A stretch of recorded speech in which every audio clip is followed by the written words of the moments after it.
Okay sir.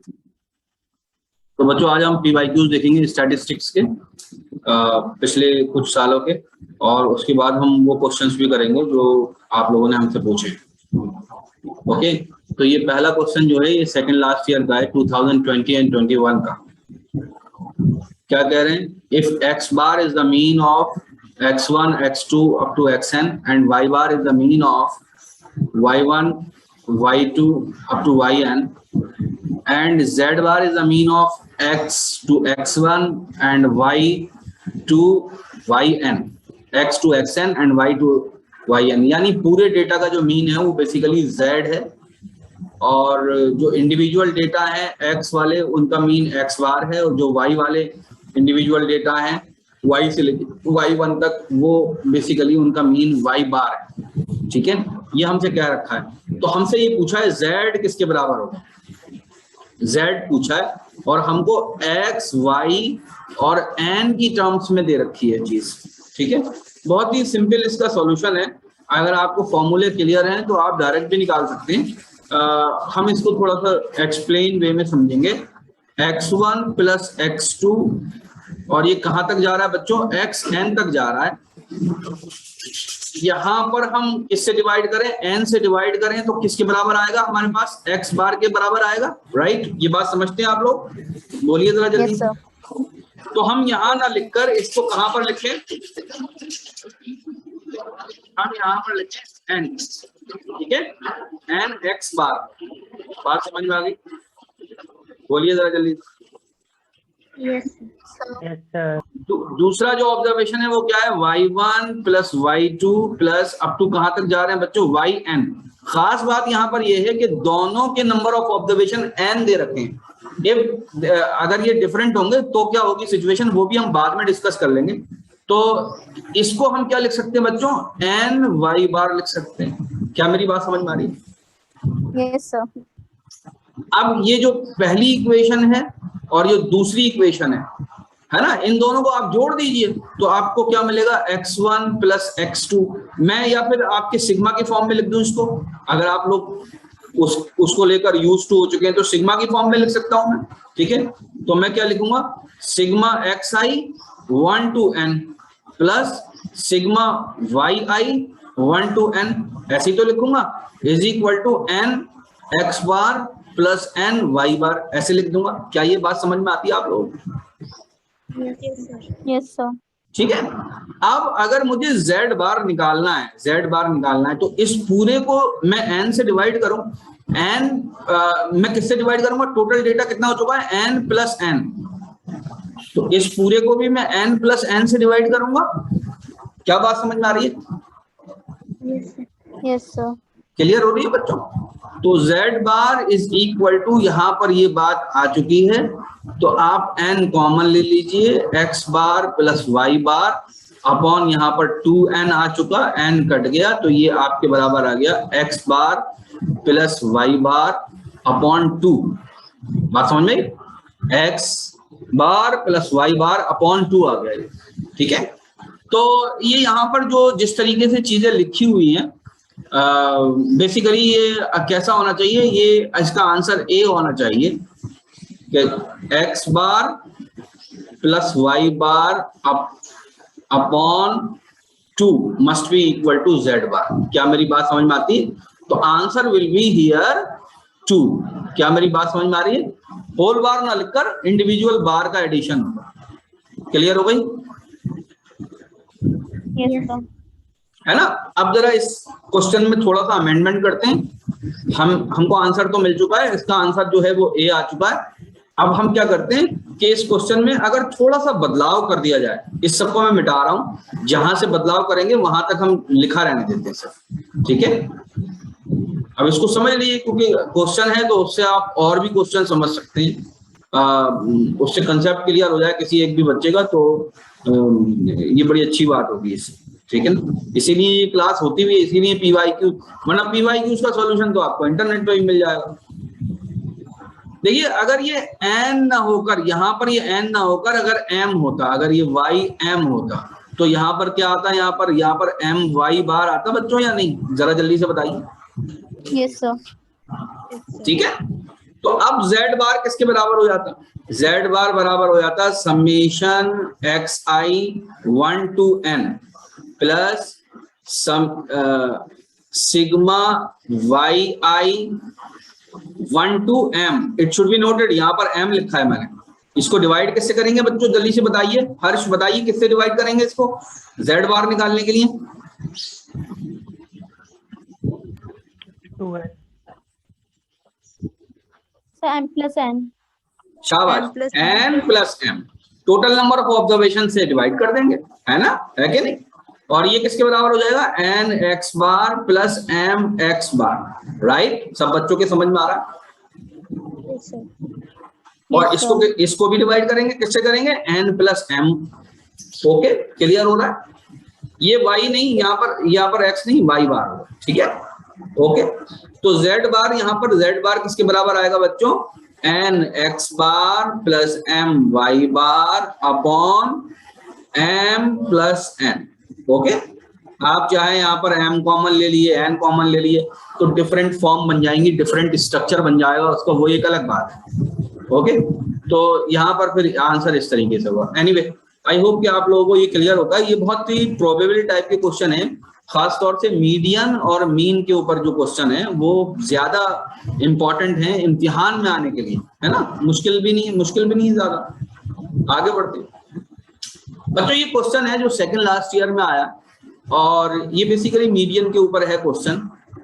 अब इसका procedure समझ लीजिए, अगर इस तरह का क्वेश्चन आ जाता है, आने की उम्मीद भी है, तो इसको करेंगे कैसे? ठीक है, क्वेश्चन क्या कह रहा है? Find x and y।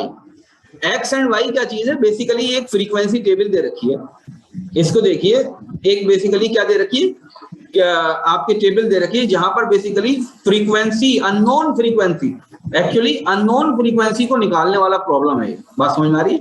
जहां पर हमें x और y की वैल्यू निकालनी है और मीडियन पहले से ये गिवन है, मीडियन ऑफ दिस टेबल और दिस डेटा इज कितना? मीडियन कितना है बच्चों? 32, इट इज गिवन। ओके, अब ये हमारे पास ऑप्शन दे रखे हैं x और y। तो इसमें सबसे पहला प्रोसीजर क्या करते हैं, देखिए ध्यान से, अगले पेज पर लेकर चलता हूं। सिंपल एनसीईआरटी की प्रॉब्लम को इन्होंने मॉडिफाई कर एमसीक्यू बना दिया है। एनसीईआरटी की प्रॉब्लम को, एक प्रॉब्लम को मॉडिफाई करके इन्होंने क्या बना दिया? एमसीक्यू बना दिया, और कुछ नहीं किया। इसलिए मैं कहता हूं एनसीईआरटी की प्रॉब्लम सारी करनी चाहिए, ये मैं काफी पहले से भी कह रहा हूं। ओके, ध्यान से देखिए, सबसे पहला काम क्या करेंगे, मैंने यहाँ पर देखिए इम्तिहान के अंदर जो आई है वो सिर्फ इतनी टेबल आई है, इतनी, ये वाली टेबल आई है, ये मैंने अलग से बनाई है और आपको भी बनानी है ये इम्तिहान के अंदर। बात समझ में आ रही है? ठीक है, क्लियर हो रही है? तो ये क्यूमुलेटिव फ्रीक्वेंसी कितनी होती है बच्चों? ये जो लिखी है पहली वाली यही हो जाएगी। बात समझ में आ रही है? यहाँ वाली कितनी हो जाएगी? ये जहां पर मैंने राइट लगाया ये कितनी हो जाएगी? कौन बताएगा मुझे जरा जल्दी से बताएं। शाबाश, ये 10 प्लस एक्स, ये क्या हो जाएगी? ये वाली और ये वाली जोड़ देंगे हम। बात समझ में? फिर क्या करेंगे? इन दोनों को जोड़ देंगे तो ये कितनी हो जाएगी बच्चों? 35 प्लस एक्स। इनको दोनों को जोड़ देंगे तो कितनी हो जाएगी? 65 प्लस एक्स हो जाएगी। इन दोनों को जोड़ देंगे तो कितनी हो जाएगी? 65 प्लस x प्लस y। शाबाश शाबाश, बहुत अच्छा। चलिए इन दोनों को जोड़ देंगे तो क्या हो जाएगी? 75 प्लस एक्स प्लस, इन दोनों को जोड़ देंगे तो क्या हो जाएगी? आएगी, जोड़ेंगे इनको, इनको जोड़ने की जरूरत नहीं है, ये टोटल है, नीचे वाला टोटल है, इसको जोड़ने की जरूरत नहीं। ठीक है, क्लियर हो गई? यहाँ तक बात सबको पता है? बहुत अच्छी बात है अगर यहाँ तक सब पता है। तो ये क्यूमुलेटिव फ्रीक्वेंसी निकालनी है। इसके बाद आपको किस चीज की जरूरत है सबसे ज्यादा, ये बताइए मुझे। आपको एक चीज चाहिए यहाँ पर, फॉर्मूला। किन बच्चों को फॉर्मूला याद है? जरा जल्दी से बताइए, मीडियन का फॉर्मूला क्या? Sir L plus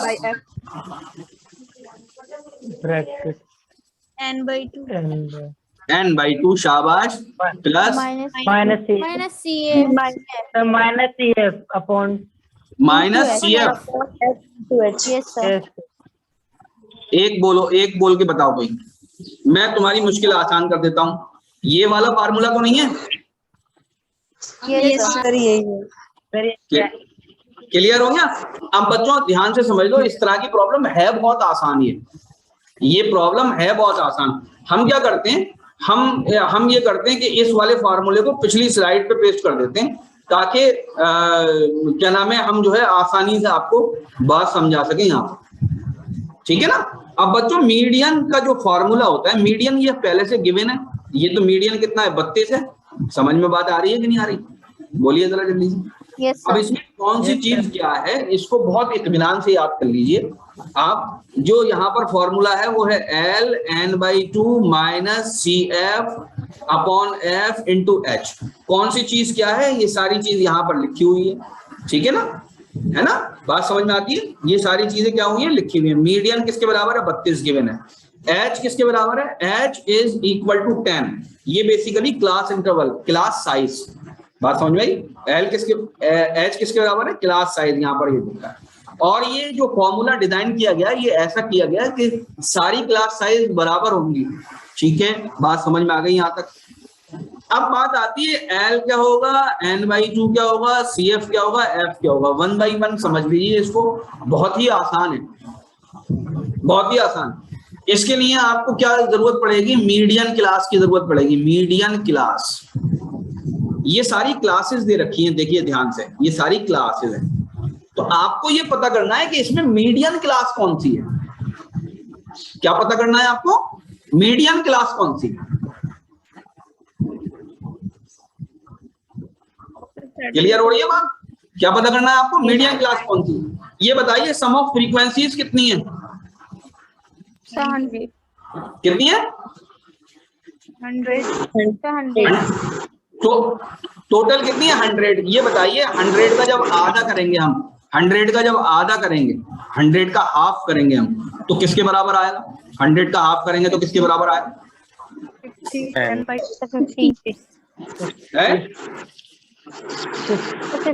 50. 100 का हाफ करेंगे तो 50 आएगा।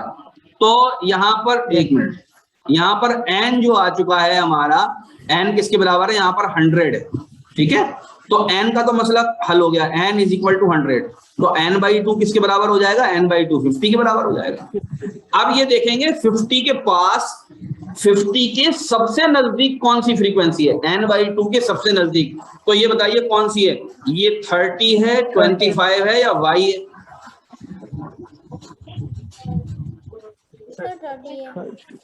कौन सी है, 30 है, कौन सी है, 30। आपको मीडियन क्लास कौन सी मिल गई, जरा जल्दी से बताइए। मीडियन क्लास मिल गई 30 से लेके 40। क्लियर हो गई बात, ये क्लियर हो गई, मीडियन क्लास 30 से लेके 40 तक मिल गई। ये जो 30 होगा ना, यही स्मॉल एल कहलाएगा। ये जो मीडियन क्लास की जो लोअर लिमिट होगी वो क्या कहलाएगी, स्मॉल एल, ठीक है। बात क्लियर हो रही है, बोलिए जरा जल्दी से। Yes, sir. CF क्या चीज होगी, जरा जल्दी से बताइए। 35 plus. Preceding the median class, ये क्या चीज है, cumulative frequency preceding to the median class. तो मीडियन क्लास तो हमारी ये वाली है, इससे पहले वाली कौन सी है, ये 35 प्लस एक्स। क्लियर हो गई। तो CF हमारा क्या आ गया बच्चों, CF आ गया हमारा x प्लस 35। सबके समझ में आ रहा है। Yes, sir. F हमारा कितना आ चुका है, F कितना आ चुका है, F हमारा 30 आ चुका है। बस वैल्यू पुट कर दीजिए और कुछ भी नहीं है इसके अंदर आंसर, अब कुछ भी नहीं है बच्चा इसके अंदर। तो मैं यहाँ पर ऊपर लिख रहा हूँ, बल्कि मैं यही लिख रहा हूँ, देखिए 32 इज इक्वल टू L कितना है बच्चों, L है 30 प्लस ब्रैकेट में n/2 कितना हो जाएगा 50। ओके, यहाँ पर माइनस लग रहा है तो ये हो जाएगा -x माइनस 35। ओके, फ्रीक्वेंसी नीचे कौन सी है, नीचे 30 है। मल्टीप्लाई किससे करना है, 10 से करना है। तो 0 को इससे हटा दिया 30 से। अब देखिए यहाँ पर 30 है, यहाँ पर 32, इसको काट दीजिए दोनों को, तो यहाँ पर 2 लिख दीजिए। बात समझ में आ रही है नहीं आ रही। अब देखिए क्या होगा, 50 minus x minus 35 is equal to 2। और डिवाइड किससे हो रहा है बच्चों, ये डिवाइड हो रहा है 3 से। तो ये हो गया 15 minus x upon 3 is equal to 2 and hence x is equal to कितना आ गया, जरा जल्दी से बताइए बच्चों।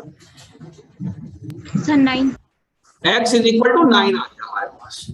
अब देखिए x इज इक्वल टू 9, यहां पर एक ही आंसर दे रखा है, you can easily find the answer, आप इस पर टिक लगा सकते हैं, बात समझ में आई नहीं। लेकिन अगर y भी निकालना पड़ जाए तो ध्यान से देखिए, आप जरा ध्यान से मेरी बात ध्यान से देखिएगा, y अगर आपको निकालना पड़ रहा है तो जरा इसको ध्यान से देखिए। देखिए 10 और x और 25 और 30 और y और 10, इनका जोड़ किसके बराबर आ रहा है? 80 के बराबर, वो 100 के बराबर आ रहा है, राइट? समझ में आ रही है बच्चों बात? Yes sir. ठीक है, इनका किसके बराबर आ रहा है?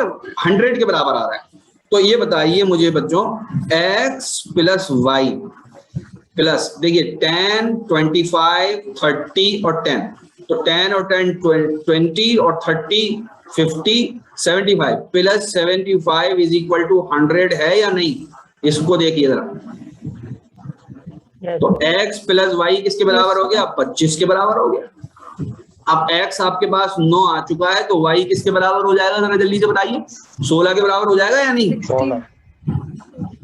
ये बताइए, सॉल्यूशन क्लियर हो गया बच्चों? इस फार्मूले को याद कर लीजिए, एनसीईआरटी के फार्मूले के ऊपर ही आमतौर से प्रॉब्लम्स आती हैं, इन फार्मूले को एटलीस्ट याद कर लीजिए। और खाली फार्मूला नहीं, इसमें जो बेसिकली इसका नोमेनक्लेचर, इसके जो कंपोनेंट्स हैं, उनको भी याद कर लीजिए कि कौन सी चीज क्या है, वरना आप करेंगे कैसे?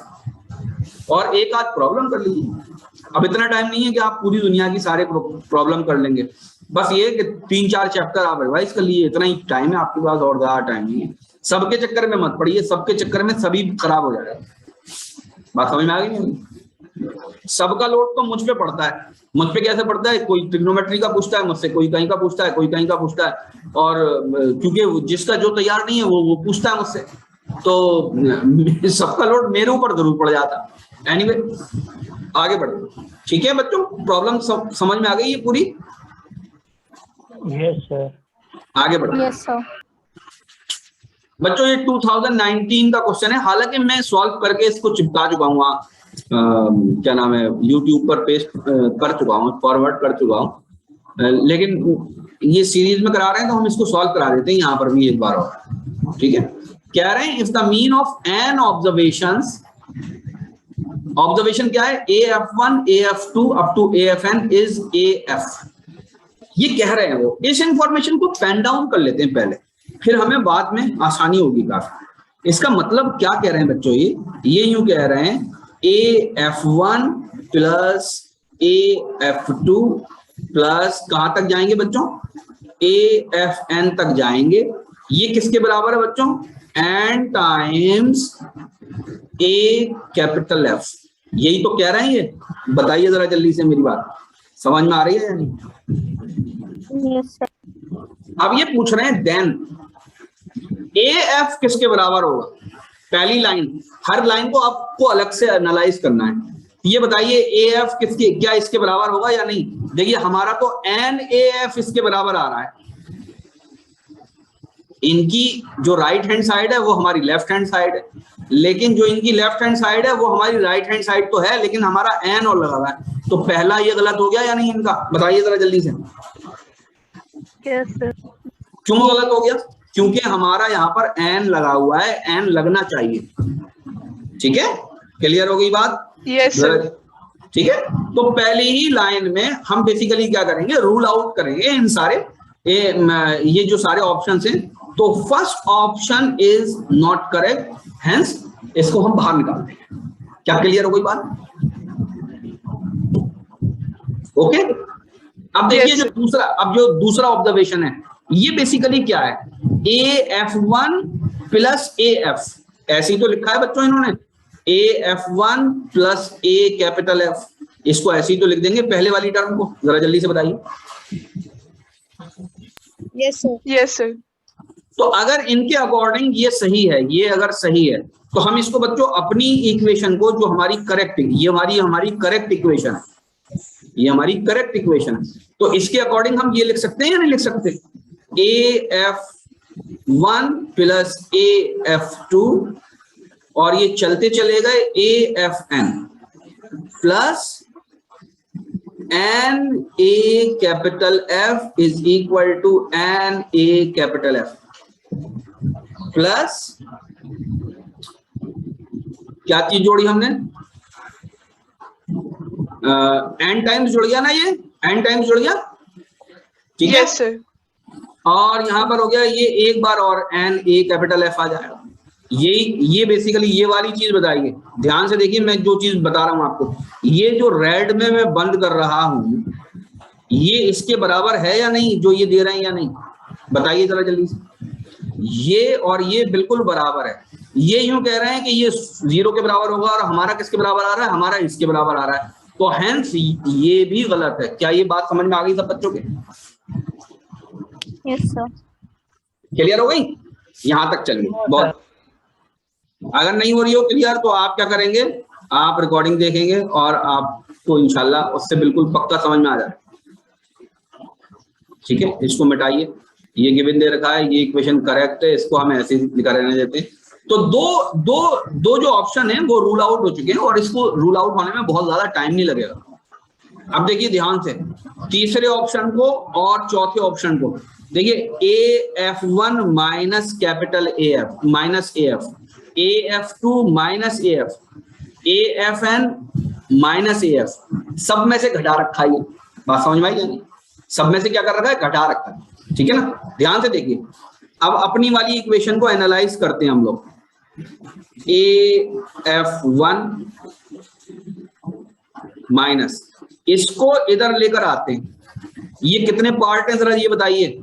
इसको मैं कितना लिख सकता हूं, NAF को मैं कितना लिख सकता हूं, AF plus AF plus AF, कितनी बार लिखूंगा, sir n times. n times लिखूंगा। तो हर एक को किस में से घटा दें, इसमें से एक को इसमें से घटा दें। फिर AF2 में से AF को घटा दें। ऐसे लिख सकता हूं मैं या नहीं, जरा जल्दी से बताइए। AFN में से फिर क्या घटा दें, A कैपिटल F को घटा दें। घटा सकता हूं या नहीं, बताइए जरा जल्दी से। इधर क्या बचेगा, 0, क्योंकि इधर का तो इधर ले गया ना मैं, तो ये 0 ही दे रखा है। Hence C is the only correct option, C correct option. समझ में बात आ गई? Yes sir. यस। ठीक है, अब इसको और कैसे लिख सकते हैं, ध्यान से देखिए। इनका जो C है उसको और कैसे लिख सकते हैं बच्चों, इनका C सिग्मा की फॉर्म में ऐसे लिख सकते हैं या नहीं, AFI माइनस AF, ये I है, and I is varying from 1 to n is equal to 0, ऐसे लिख सकते हैं या नहीं? Yes sir. Yes sir. ये बताइए, क्या ये चौथा ऑप्शन भी तो है? नो सर वो A के इक्वल दिया हुआ है। हाँ, चौथे ऑप्शन में इन्होंने A के इक्वल दे रखा है, इसीलिए ये गलत है। क्लियर हो गई सारी बात? Yes sir. यस। क्योंकि इन्होंने A के इक्वल दे दिया इसलिए ये गलत है। हेंस कौन सा ऑप्शन सही है बच्चों, C सही है हमारा। C option is correct. I hope कि आपके समझ में आ गया हो। समझ में आ गया आप लोग? Yes sir. Yes sir. ये क्वेश्चन थोड़ा सा मुझे हल्का सा मुश्किल लगा 10वीं क्लास के हिसाब से, कि इन्होंने इस तरीके से दे दिया है। एवरेज क्वेश्चन नहीं है, मतलब ये मुझे ऐसा लग रहा है कि किसी टीचर ने जो है वो जोश में बना दिया क्वेश्चन। आगे देखो, ये तो खैर जोश क्या, इसको बनाते टाइम तो शायद होश भी खो दिए थे, इसीलिए ये क्वेश्चन दिया है इन्होंने। ये बेसिक बच्चों, एक सेकंड जरा मेरे, इस क्वेश्चन में क्या है, which one of the following is least if mean value of x। Basically x क्या है, x कोई डेटा है। x क्या है, x कोई डेटा है, ऑब्जर्वेशन है। उसका जो मीन है वो बेसिकली किसके बराबर है, 14 के बराबर है। मीन 14, जैसे कोई x1, x2, x3, ये ऐसे चलते चले जा रहे हैं xn तक, तो इनका जो सबका बेसिकली क्या होगा, समेशन होगा xi डिवाइडेड बाई n, वो किसके बराबर है, x बार, और ये दे रखा है 14 के बराबर। ठीक है, मेरी बात समझ में आती है? अब ये यूं कह रहा है कि सबसे कम कब होगा, ये सबसे कम। अब ध्यान से देखिएगा, सबसे कम ये जब ही होगा जब बेसिकली हम डेटा में से अगर हम यूं निकालें, अगर मैं आपसे यूं कहूं समेशन x माइनस x बार, ये कितना होता है, ये बताइए मुझे। पहले इसका आंसर दीजिए, स्क्वायर को छोड़िए, अभी स्क्वायर को छोड़िए, इसका आंसर दिए, ये कितना होता है, 0 होता है या नहीं? Yes, Yes, sir. sir. अगर ये 0 होता है तो इसका स्क्वायर भी तो मिनिमम होगा, Yes, sir. Yes, sir. ठीक है। एक्चुअली में ये एरर निकालने के लिए यूज होता है फार्मूला, इसको बोलते हैं लीस्ट मीन स्क्वायर। मतलब एरर, जब भी हम कोई ऑब्जर्वेशन लेते हैं तो एरर कम होना चाहिए, तो बहुत सारे ऑब्जर्वेशन लेते हैं और ये आमतौर से प्रॉब्लम जो है ईईजी, ईसीजी, ईएमजी, इलेक्ट्रोएन्सेफेलोग्राफ वगैरह में कराई जाती है, जो मेडिकल साइंस के टॉपिक्स होते हैं, तो वो एक मसला है अलग। रोबोटिक्स में भी कराई जाती है, तो उसको छोड़िए, आपको फिलहाल इसका सॉल्यूशन पता लग गया। इस तरह का कोई क्वेश्चन हो सकता है अब भी आ जाए अलग तरीके का, तो उस वक्त कोई टीचर तो बैठा नहीं होगा आपको समझाने के लिए, ना आप उसको उस टाइम सोच पाएंगे। तो बस आप क्या करिएगा कि एक ठंडी आह भरिएगा और उसको छोड़ दीजिएगा, बस इतना ही करिएगा और कुछ नहीं करना, ठीक है। समझ में आ गया? इतना काफी है, दिलाता है या और दूं? ठीक है।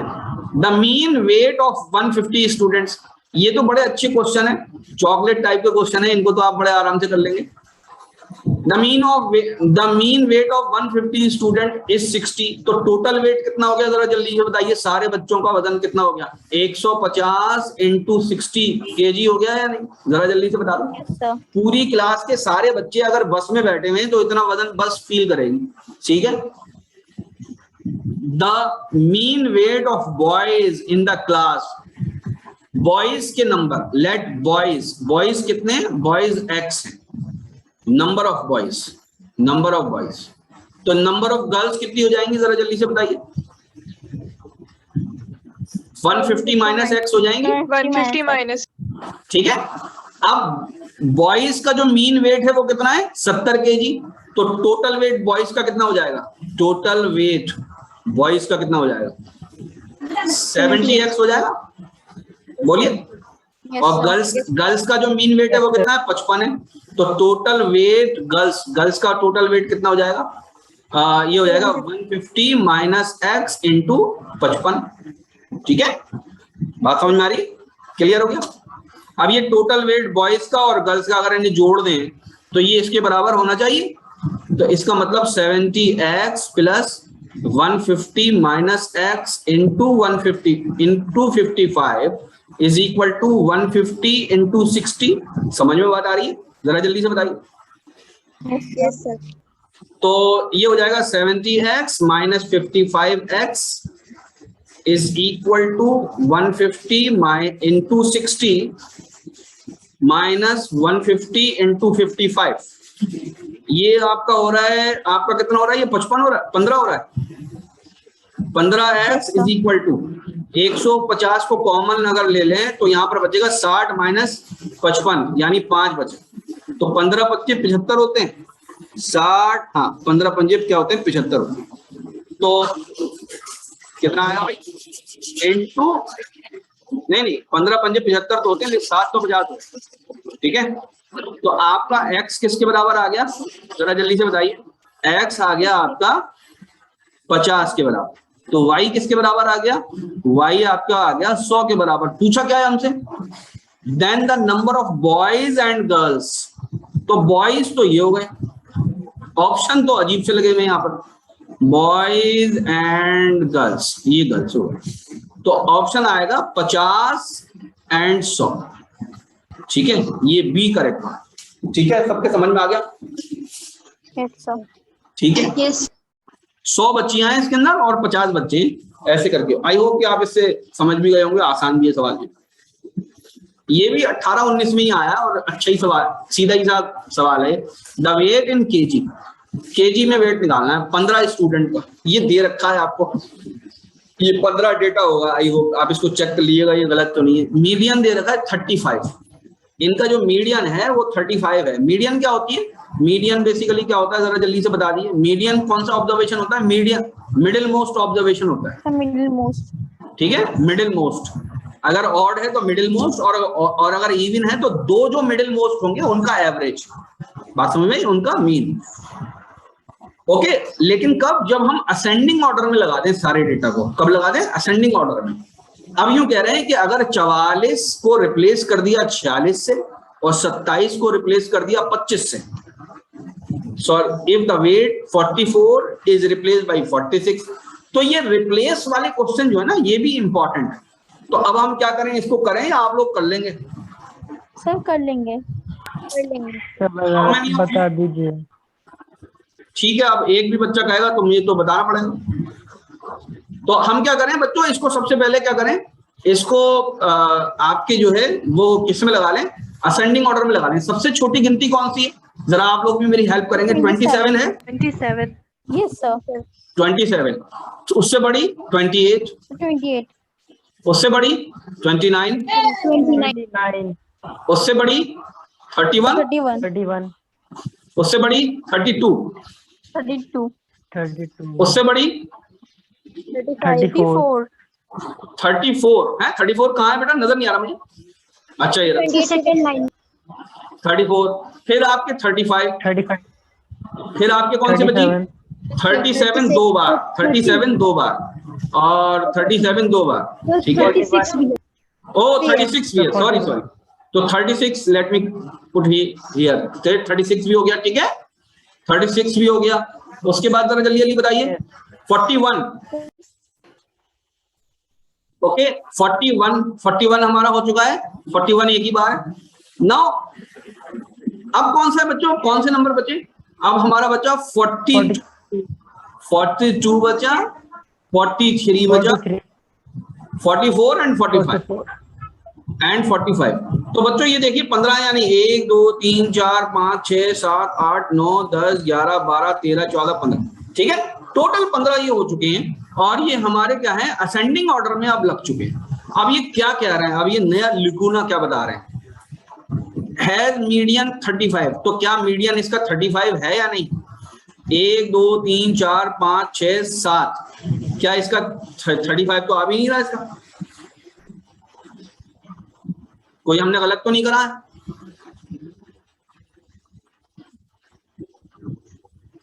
सर मीडियन तो 36 आना चाहिए। नहीं हम कह रहे हैं हैज मीडियन 35। तो मीडियन 35 है कहाँ? इसका मीडियन तो 36 है। ये तो yes, यहाँ पर ये 36 है। एनीवे हम हो सकता है टाइपिंग एरर हो गया हो इस सवाल के अंदर या कोई और बात हो गई हो, हम इसको 36 मान के चल लेते हैं। ये 36 दे रखा। अब यूं कह रहे हैं 44 kg, ये जो 44 था इसकी जगह मैं क्या लिख दूं बच्चों, 46 लिख दूं, तो कोई परेशानी तो होगी नहीं। यहाँ पर 45 आ जाएगा, यहाँ पर 46 आ जाएगा, ये रिप्लेस हो जाएंगे सिर्फ। मेरी बात समझ में आ रही है या नहीं? बोलिए जरा। Yes sir.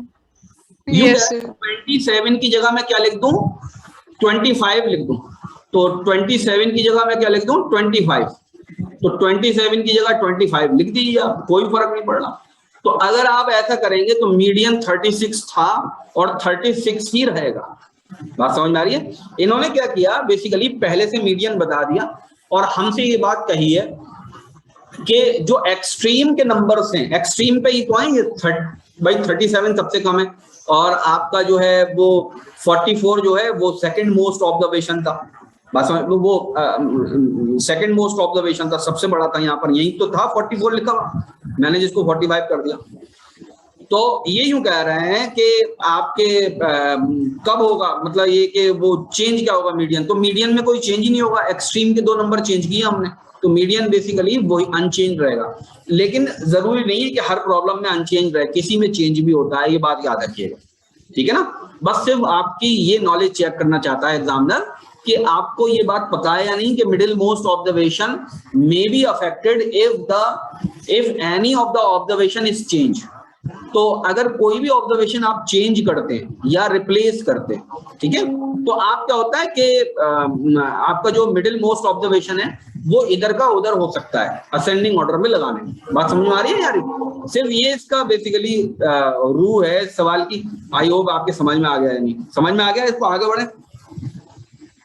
Yes sir. बच्चों ये 2017 और 18 का क्वेश्चन है, तो ये भी बड़ा अच्छा क्वेश्चन है। If the median of the following observation is 60 is 40 the value of x, तो x यहाँ पर 2 दे रखा है। अब देखिए ये जो असेंडिंग ऑर्डर में लगा हुआ है 30 31 35 45 48 49, और ये बात आपको जो है बता तो नहीं रखी इन्होंने, लेकिन लगा हुआ है। तो आप 3 इधर से निकालिए, 3 इधर से निकालिए, यानी यही 2 बचे हुए हैं, यानी x + 2। इनका मीन ही बेसिकली किसके बराबर होने वाला है? 40 के बराबर होने वाला है। तो 2x + 2 = 80, 2x = 78, x = किसके बराबर हो जाएगा? जरा जल्दी से बताइए। 39। Yes, sir. Yes. ये आपको बहुत क्विक करने हैं इस तरह के क्वेश्चन, ताकि आपको टाइम मिल जाए कुछ दूसरे क्वेश्चन में। 2016-17 में जो क्वेश्चन है, if the mean of 7 observations is 8। 7 observations का मतलब क्या हो गया बच्चों? x1 + x2 कहां तक गए?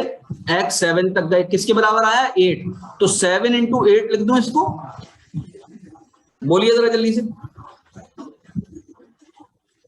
Yes, sir. Yes. ठीक है। 7 ऑब्जर्वेशन का जो मीन था वो 8 था, तो इस 8 को नंबर ऑफ ऑब्जर्वेशन से मल्टीप्लाई कर दूं तो सम ऑफ 7 ऑब्जर्वेशन मिल जाएगा मुझे, या नहीं? ठीक है। अब यूं कह रहे हैं ए न्यू ऑब्जर्वेशन, याद रखिए न्यू ऑब्जर्वेशन है, 16 इज एडेड न्यू। तो इसी के अंदर आपने क्या कर दिया? एक न्यू जोड़ दिया, x1 + x2 प्लस कहां तक गए? x7 तक गए, प्लस आपने एक 16 और जोड़ दिया। तो ये कौन सा ऑब्जर्वेशन है? ये x8 है। क्या मेरी बात समझ में आ रही है? Yes, sir. ये कितना हो जाएगा? 7 × 8 = 56, तो ये पहले से ही हो चुका है। 16 और जोड़ दिया, तो ये कितना आ गया? ये टोटल सम ऑफ ऑब्जर्वेशन आ गया या नहीं? सम ऑफ xi 1 to 8 किसके बराबर आ गया? 56 और 16 किसके बराबर हो जाएंगे? 72। ठीक Yes, है। sir. अब मुझे क्या निकालना है? x बार निकालना है फॉर 8 ऑब्जर्वेशंस के लिए। तो मैं इसको किससे डिवाइड कर दूं? 8 से डिवाइड कर दूं, इसको भी 8 से डिवाइड कर दूं, 9 आ जाएगा। ये समझ में आ गया सवाल सबके या नहीं? Yes, sir. ठीक है। आसान क्वेश्चन है ये, ज्यादा मुश्किल नहीं है। अगर किसी को कोई पॉइंट यहाँ समझ में नहीं आया हो तो रिकॉर्डिंग देख लीजिएगा, इंशाल्लाह अभी अपलोड कर दूंगा। आगे बढ़ते बच्चों, ये 2016-17 का टेबल बनी हुई आई है इम्तिहान के अंदर। द फॉलोइंग फ्रीक्वेंसी डिस्ट्रीब्यूशन, इस तरह का जब भी डिस्ट्रीब्यूशन होता है इसको जरा गौर से देखिए। ये हमसे पूछा ये रिलेटिव है, कंटिन्यूअस है, परसेंटेज है, डिस्क्रीट है, क्या है ये? एक्चुअली में वहां जो ऑप्शन है ना इम्तिहान के, जो एक्चुअल सवाल आया उसमें थोड़े से ऑप्शन चेंज है इसके अंदर, लेकिन मैंने बहुत ज्यादा केयर नहीं करी ऑप्शन को देखने की। मैंने ये सोचा कि आपको इसके बारे में समझा दूं खुदा। अच्छा, तो नीचे जो दे रखा है ये बेसिकली फ्रीक्वेंसीज है। आमतौर से फ्रीक्वेंसीज ये नीचे या वाई की शक्ल में दी जाती है। ये बेसिकली क्या है? ऑब्जर्वेशंस है जो ऊपर है, जो ये क्या है? ऑब्जर्वेशंस है। ठीक है, ये ऑब्जर्वेशंस है और ये फ्रीक्वेंसी है। तो इसको आप देखिए, हर ऑब्जर्वेशन की अलग एक फ्रीक्वेंसी है, और ऑब्जर्वेशन जो है ये बेसिकली लीनियर ऑर्डर में नहीं बढ़ रहे हैं। बात समझ में? ये किस तरीके से है?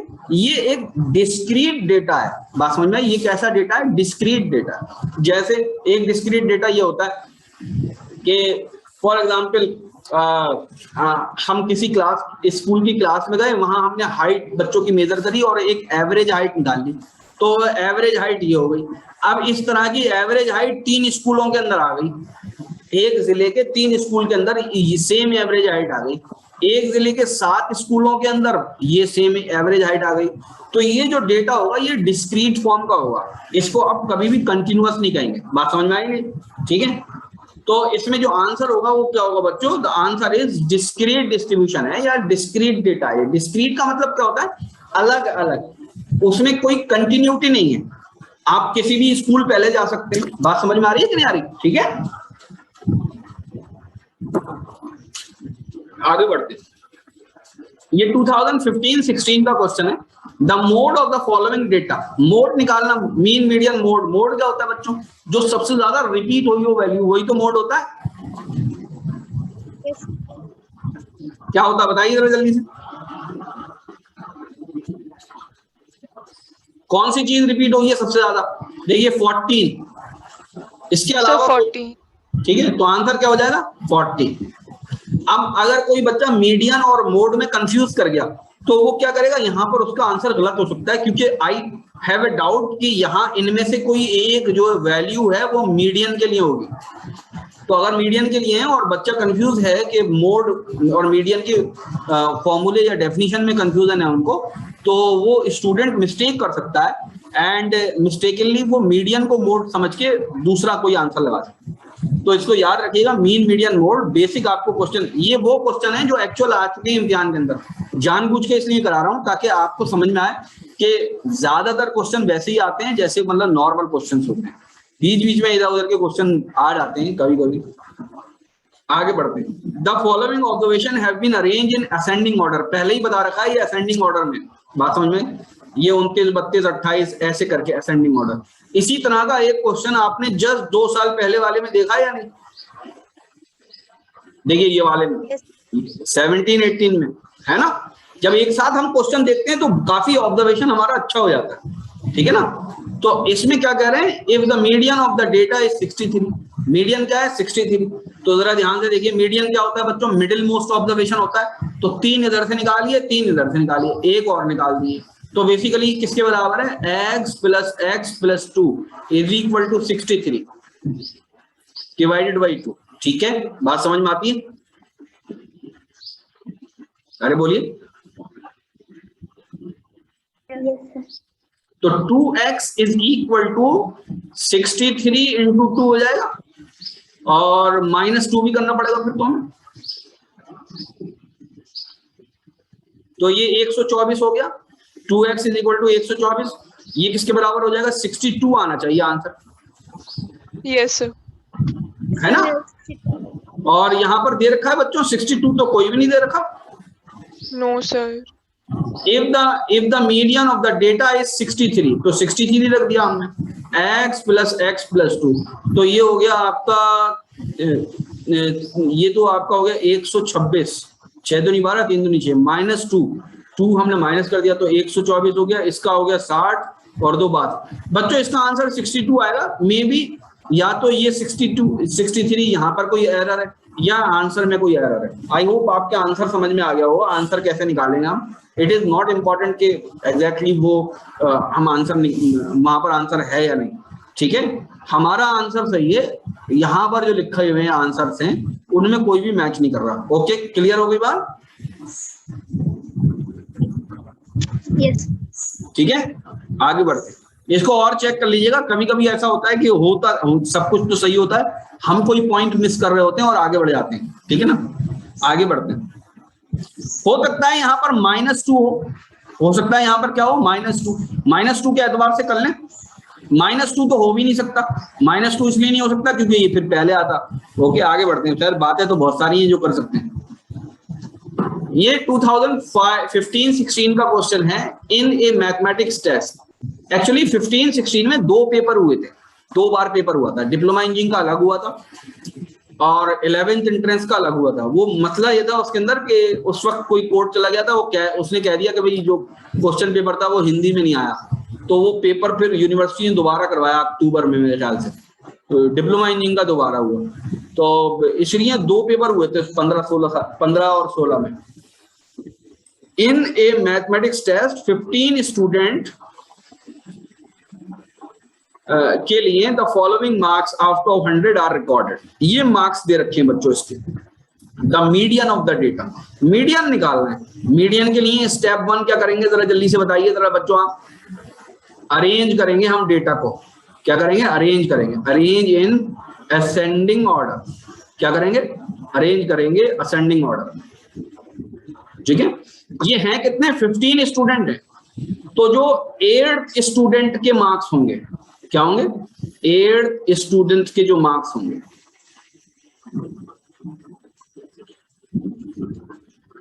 Will be the median.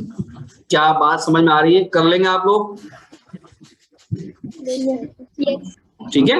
8वें student के जो मार्क्स होंगे असेंडिंग ऑर्डर में करने के बाद, वो बेसिकली क्या होगा, वही मीडियन होगा। अगर ये 16 स्टूडेंट होते तो क्या होता, 8वां स्टूडेंट और 9वां स्टूडेंट, इन दोनों के मार्क्स को जोड़ देते, डिवाइड बाई 2 कर देते, तो मीडियन आया, ठीक है। आई होप आप कर लेंगे इसमें। अब ये मैं इस पे टाइम नहीं लगाना चाह रहा, ठीक है। अब ये वो क्वेश्चंस हैं जो आप लोगों ने पूछे, ठीक है। तो मैं यहाँ रिकॉर्डिंग स्टॉप